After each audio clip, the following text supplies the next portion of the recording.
She's like love, love, love, and music. La, la, la. Love, love, love, love, and music. Hello, everyone. Thank you for tuning in. I am Jay Lee. This is Jay Lee's Corner. This is my review for Married to Medicine Season 5, Episode 11.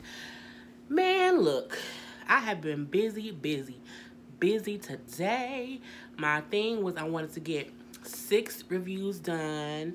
I got 5 done. I might do a 6. Well, no, I don't have to do a 6 because you know what?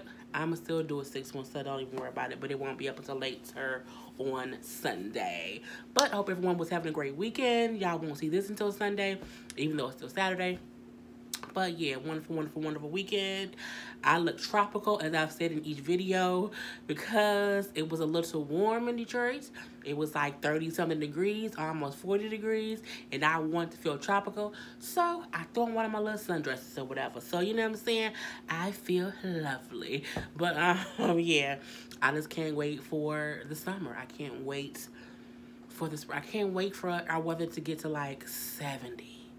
Oh, if I can just get 70 degrees and throw on this little sundress with a little blue jean jacket, you know what I'm saying? I just can't wait. Anyway, I'm getting all off topic. This episode of Married to Medicine was very much so entertaining. Oh my God, I have so much to say, but I'm going to try to not make this too long. We see the beginning of it. We see with Mariah sitting around talking with Aiden. We haven't seen Aiden all season, but it ain't like we wouldn't see Mariah that much either. But yeah, we ain't seen Aiden all season, but you know he is here today, and she's basically telling him about the whole fiasco with Heavenly at the launch party for Cecil's app and everything, and saying how, you know, I just can't do the mother stuff. I can't do the whole your mama this, your mama that. Look, me and my friends, you can joke with me and your mama, if you my friend.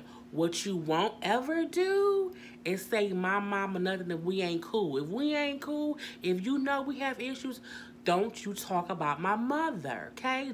You want to talk about mothers. We gonna have some issues, okay? So I completely get Mariah saying that she just don't want Heavenly talk about her mama. That's that lady mama. I am very much so mama's baby. You know, I am a very, very, very protective of my mother. I will cut a bitch's head off of my mama. You know what I'm saying?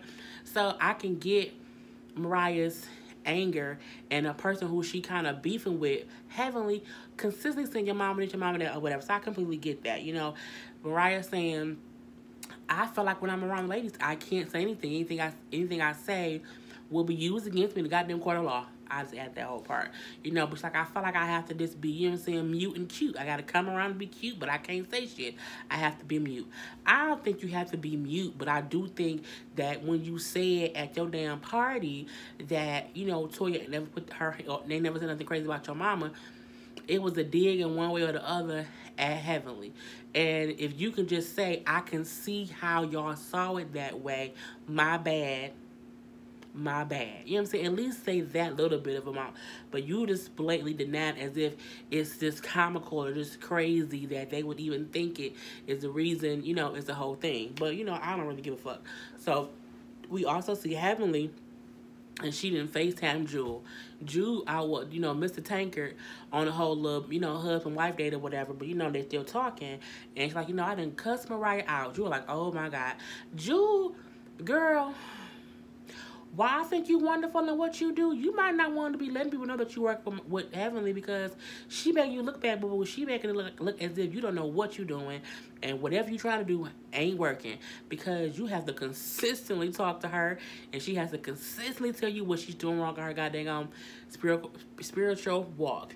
And, you know, she kind of blamed it on Mariah, saying, you know, because she won't admit that what she said, that she was trying to embarrass or disrespect me at her party, it pissed me off that she's either a liar or she's delusional. And my thing is, it don't matter whether she's a liar or if she's delusional. You don't have to cuss someone out because of it. Because you know why? You're a grown ass adult woman. And there are people who I'll be around all the time who get on every nerve that I have. I know they are a liar and that they are delusional. Some of them are downright rude. However, I don't let them get me out of my pocket. It takes a lot for me to want to cuss somebody out. And usually it takes them doing a whole lot. You know what I'm saying? For them to piss me off. And you consistently go from 0 to 5,000 when it comes to Mariah. But you can't blame her. Again, you have to take accountability for your own actions. You know, Jules says how, you know, when she does that, this is your opportunity to walk in the fruit of the Spirit and use your self-control. Bitch, be an adult is what she was trying to say in the heavenly way. Not in the heavenly way, in the spiritual way. You know, Heavenly saying how, you know, her and Mariah are not in a good place, so she does not know if she should invite her to the trip to Barbados. Girl, get over it. You know, Jules says how, you know, everyone in their life has someone who kind of pushes them to the limit and tries to provoke them, but, you know, we can't just one cut that person off. I disagree with that. I do feel like if there's someone consistently in your life who is just aggravating you, unless that person is your parent, you know what I'm saying? You can cut people out your life. I consistently cut people out of my life and make sure that they are aware that they no longer exist, that they are a figment of my goddamn imagination. If they push me to that point, I feel like you should not keep toxic people in your life, because if you do, you will consistently be in a state of toxicity. So my thing is, I do think if someone is in your life consistently provoking you, you can cut that person out. However, I think in this case, technically Mariah and Heavenly are co-workers, and you can't choose who the fuck you work with once you're taking the job. Now you can quit the job, okay, but you can't come to work and say, you know what I'm saying, I don't want to work with that person. That ain't how it go. You know what I'm saying? I've learned that on my job currently, is where I'm like, you know, this person gets on my goddamn nerve. I have to tolerate them. So I am very cordial. Hello, what you need? This is your answer, and that's it. You know what I'm saying? You leave it at that. But when they get on my nerve, I ain't cussing and fussing and fighting to them. Okay, you know what I'm saying? Catch them teeth. So yeah. And I think the bottom line is Heavenly, for the most part, is very rude and nasty. And I think that's just the truth of the matter. She may be a great person as well, but she's also a great, rude-ass, nasty person, and that's just what it is. We next see that Jackie, you know, Curtis is coming over. And, you know, him and Jackie are finna have a whole little counseling session with Dr. Ken, who is the same person who is counseling Simone. I don't know how much of a good idea that is, considering the fact that Simone and Cecil are getting divorced. Like, they're literally in real time currently getting divorced, but it is what it is. I'm going to do a whole video on that later, but yes, they're getting divorced. And, you know, they're Skyping this particular doctor. Why is everybody in Atlanta Skyping doctors? I mean, Dr. Simone, them Skyping doctors, now they using the same doctor to Skype. Y'all ain't got no regular doctors in Atlanta? Is you only got, like, doctors who deliver babies and stuff like that? Like, for this to be a doctor show, it's called Married to Medicine. Y'all is a lot of doctors. Y'all don't know no doctors in Atlanta? Okay. You know, the doctor talks to him, whatever, kind of asking what's going on and why are they seeking counseling. And Cecil basically pussy popping. I was going to say pussy popping. Well, he pussyfooting around on what to say as far as what he did. Well, you know, some things happen. You know, Curtis, you cheated. Okay, you slept with someone else. Just tell you to say that you cheated on your wife. And Jackie kind of said, we don't say what it is. You know, you stepped out on the marriage.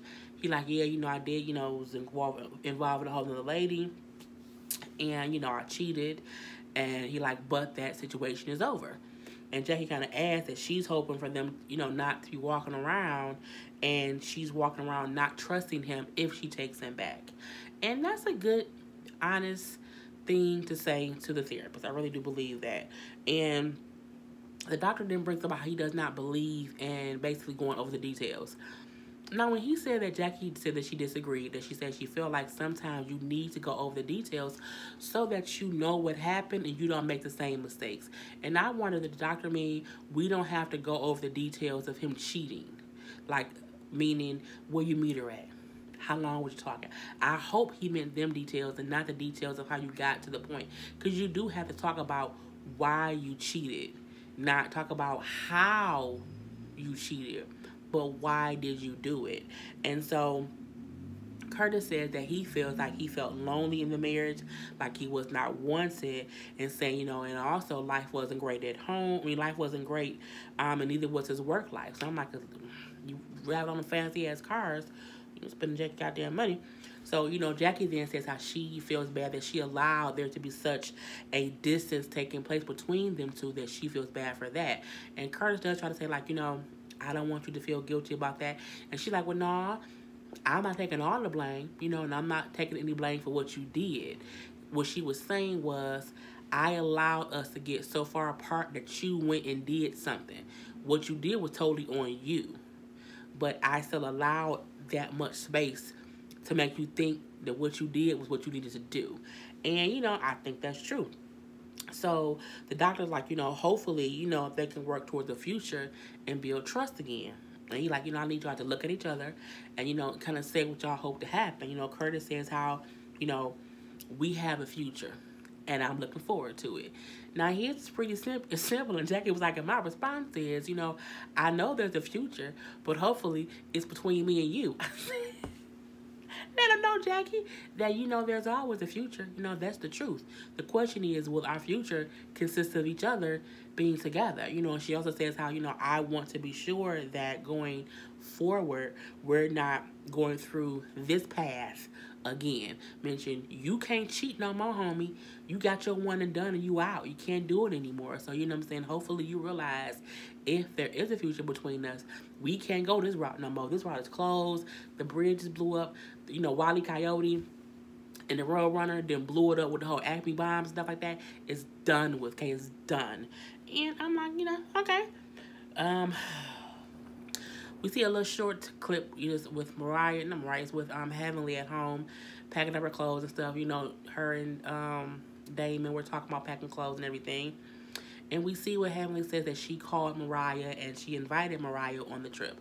And we see a little snippet of her calling Mariah. She also apologizes to her. Mariah apologizes as well and said how they want to be in a better place. So she hoped, Mariah will come on the trip. It was a very adult moment. And I feel like that's what you have to do in life. Just be a fucking adult about things and not take things from, bitch. Things don't have to go from, what I'm saying, I don't like you, to, bitch, you can go. Your mama ain't shit. Your daddy ain't shit. And you ain't gonna never be shit. It don't have to go to all that old level. So I was like, okay. The next thing we see is everyone arriving to the airport. We see Toya and Eugene, arriving. We see Contessa and her husband Scott arriving. We see, Dr. Jackie arriving. Heavenly is there. We then see Cecil and Simone show up in their car. And, everything was okay. And then after Cecil got out the car, guess who got out after Cecil got out? Curtis. And Jackie looked like, what the fuck is he doing here? You know what I'm saying? Because Jackie was saying she was perfectly okay going on this trip alone. And Simone just brings up how, she didn't think it was a good idea for Curtis to miss another trip, because he missed a trip last year because of their situations and stuff like that before he cheated. And she's like, she just didn't think that he should miss a second trip. While I get her thought process in saying that, I still feel like she should have told Jackie beforehand. Like, Jackie shouldn't have been surprised that Curtis was there. Because what if she really did not want her cheating ass husband on a trip, even though she's trying to forgive this man? She might not want that man there. And, but it was what Jackie does look a little bit shocked, but she's like, it is what it is. He's here, so it's going to be what it's going to be. So they get to Barbados and everything, and it's a pleasant experience initially, and everyone is having fun, and they get to the little hotel thing, and there's all these dancers, and they're all dancing. The ladies is dancing, the men is dancing. We've seen Aiden checking the rug. We've seen a couple things. We then see two of the lady dancers dancing with Dr. Jackie and Curtis, and everybody like, Curtis, you should back away. Curtis is, what I'm saying, He enjoying it. He all, he getting all into it and stuff. And they like, Curtis, you should let that. And look, Jackie did say, he already in enough trouble. But it was the culture of the Barbados people dancing for people. They wasn't trying to get up on Curtis. And let's hope Curtis wasn't trying to get up on them. The women were dancing with everyone, okay?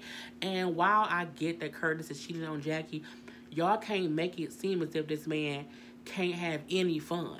You know what I'm saying? And it's not like he went over to the women, and it ain't like whatever. It was, just let it go, okay? You know. So, everyone gets to the little villa thing, and everyone gets their rooms.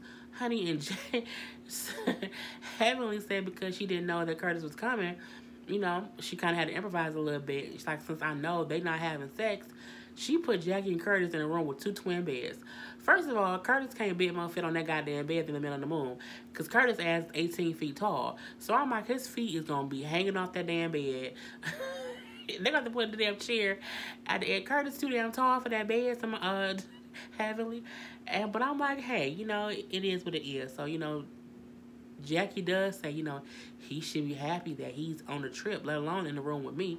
We're going to take these 2 beds and let it be what it is. So, yeah. Now it's the first day in the house and everything. They just got there. They sitting around, the table or whatever. And here come out. This is her name for this episode. Messy ass Toya, already bringing up Curtis and his cheating and stuff. We can clearly see that Toya has an issue with Curtis simply because Curtis cheated. We can clearly see she has a fucking issue with this person. And, she was saying how, I can't believe Curtis is back in the circle. And, Jackie I can't believe, he should have had to suffer some more or whatever. And then, she's talking or whatever. She was like, if she was a cheat, would you take her back? And she was talking to Aiden about Mariah. And then Mariah like, we don't know their situation. She's like, no, I'm asking Aiden what would happen. So Aiden then says, my ego, I think I would say no initially. Initially that's what I would say. He said, because I think, for men, I think we look at it different when a man cheats and when a woman cheats. Now, while what he said, how can I put this? What he said is fucked up, but it's true. And people don't like to admit that it's a double standard. Admitting that it's a double standard doesn't mean that you are saying the fact that it's a double standard is okay. You're just admitting there is a double standard. It doesn't make it right. And when he said that, I completely got what he meant, and I think it's true. I think men do think there's a difference if a man cheats and when a woman cheats. And I feel like women don't feel that way. But as we all know, men are different from women. We're going to feel differently about things. Eugene then says, he feel like when a man cheats, he's doing it because he not getting something at home. Honey, Mariah said, not today, Dave. Not today, devil. She's like, bullshit. I could be doing everything at home. I could be doing everything I'm supposed to do. And that don't mean that he won't cheat on me. It don't mean that he ain't getting something from me. A man gonna cheat if he wants to cheat. And she said, that's why some people say it's cheaper to keep her. Because if you cheat, you know what I'm saying? That means our money going involved. So, I agree with Mariah. Because you can be doing everything you want to do. And for a man or a woman, a man can be doing everything he wants to do. But if a woman wants to cheat, she will cheat. You know what I'm saying? It's the truth. And for men, the woman can be doing everything she's supposed to do. And a man still can go out and cheat.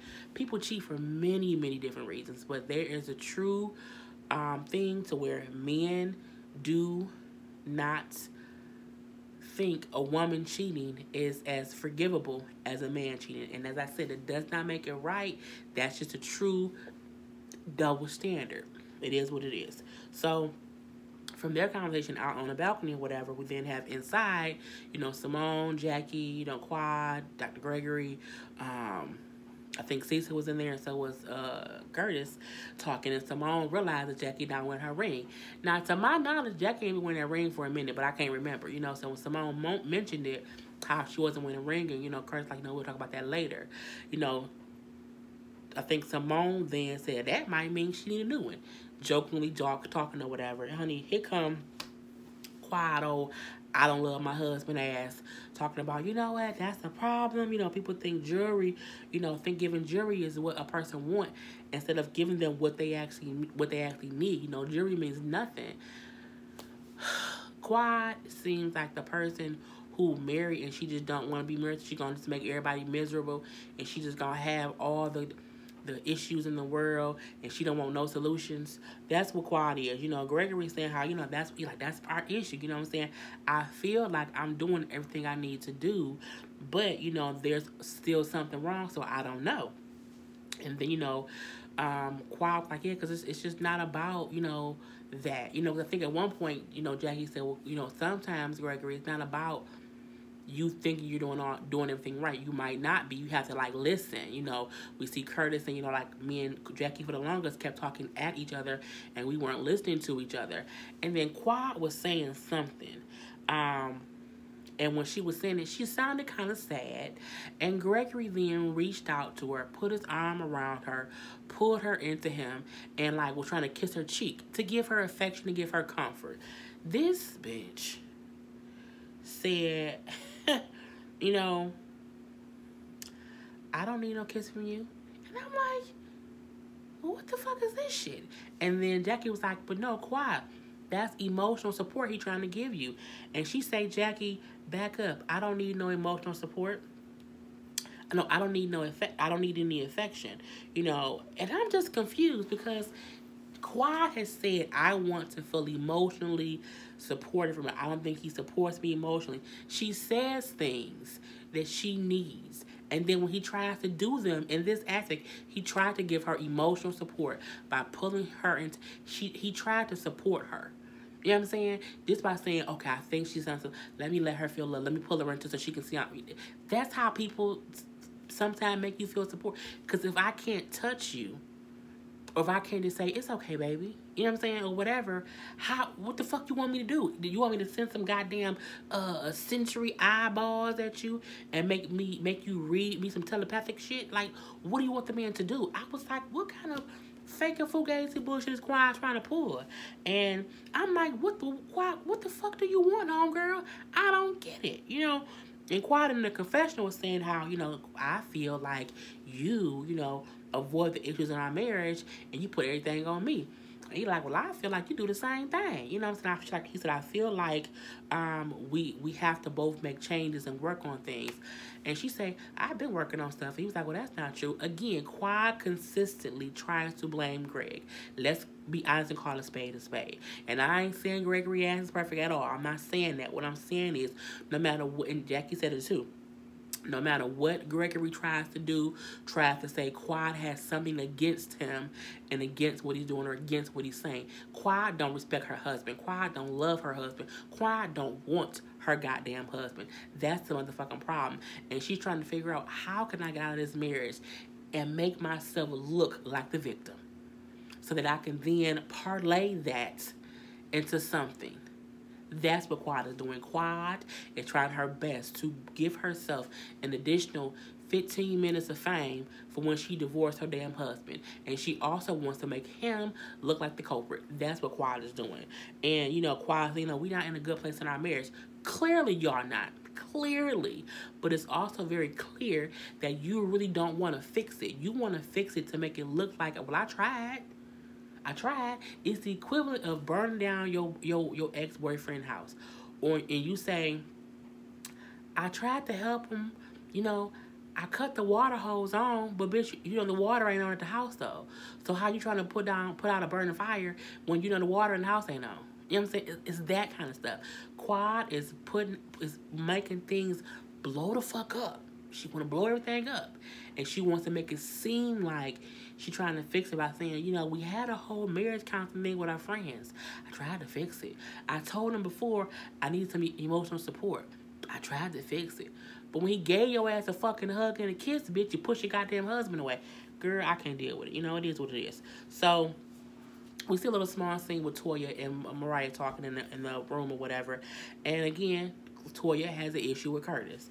And, she was saying how, Mariah said, you have an issue with Curtis. It's clear that you have an issue with Curtis. And this happened because, the scene before that, they were all sitting around or whatever, joking and laughing. And for some reason, Toya was walking by where Curtis was sitting. Now, it wasn't any other seats. There were no other seats to where, I don't know where the fuck she was going because there were no seats that way. And then she stopped in front of Curtis. And they were all laughing. And then Curtis grabs her and pulled her on his lap. And Toya sat there. Toya didn't try to pull away. Toya didn't try to get up. Toya didn't do shit besides allow him to grab her by her hips and pull her down, and everyone was laughing.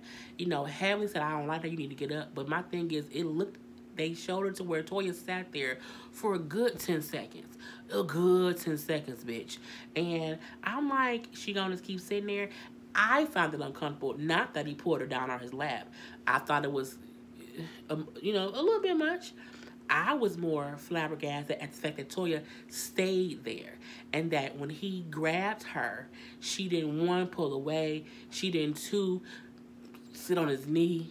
That she allowed him to pull her down on his lap, right in the middle. Okay, so she eventually did get up and sat on her own end or whatever. But and everyone was laughing, like no one, was like, what the fuck? It was a thing or whatever. But anyway. So, Toya was saying how, I'm cool. What she said?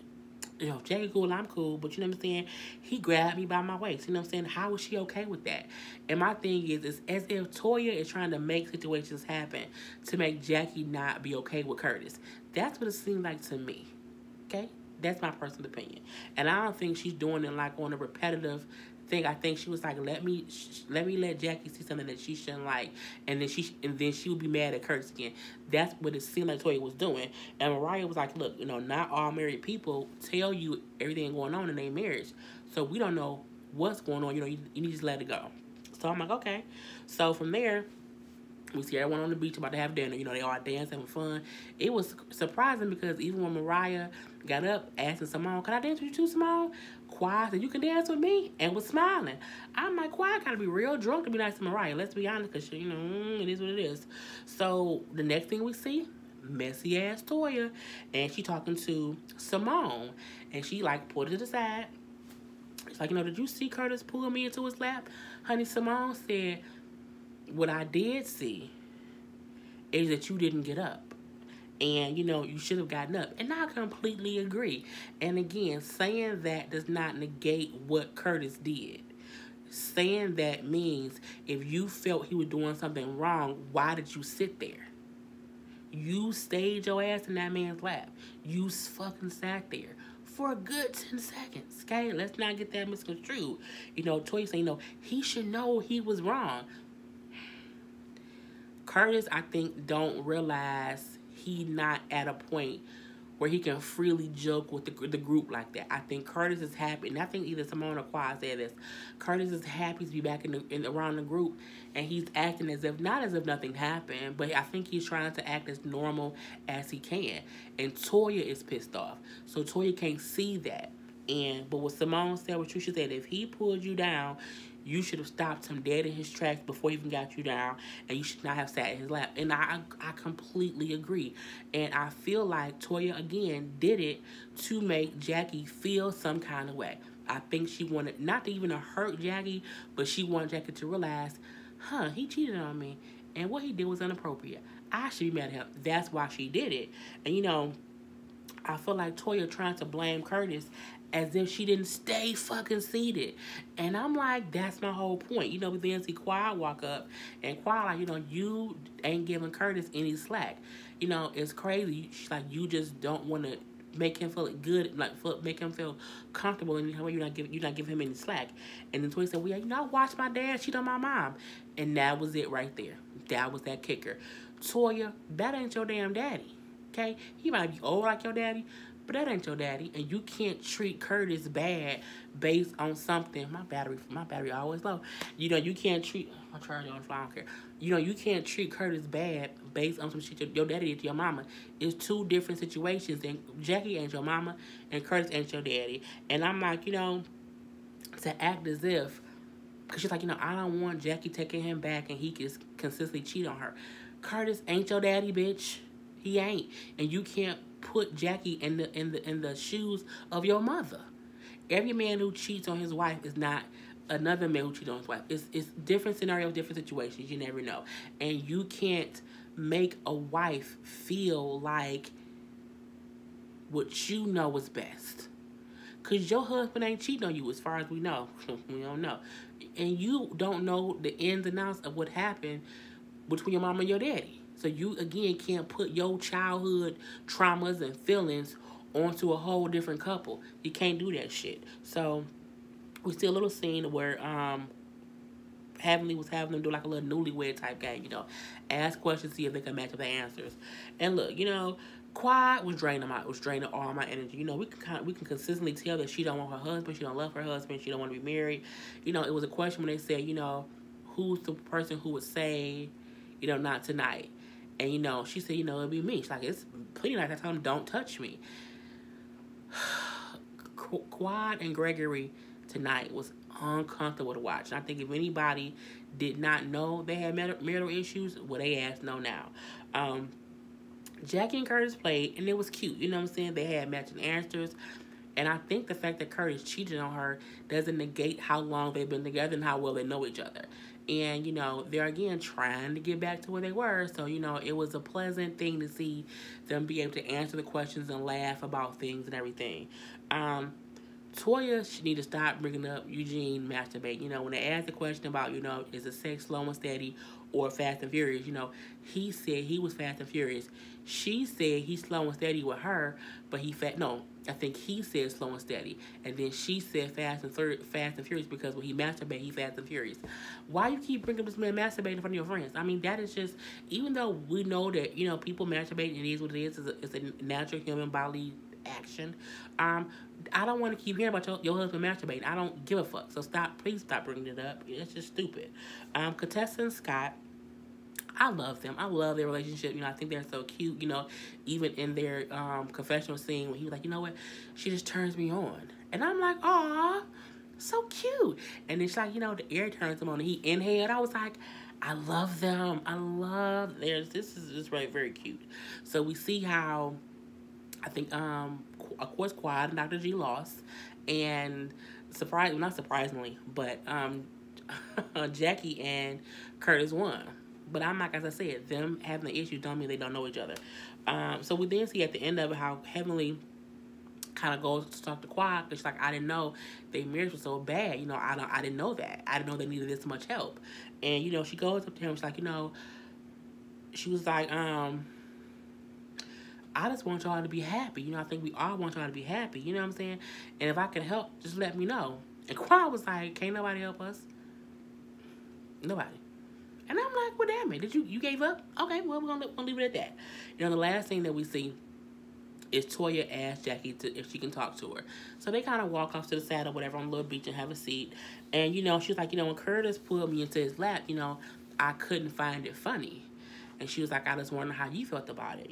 Jackie says, like, we were all playing. It was a playing situation.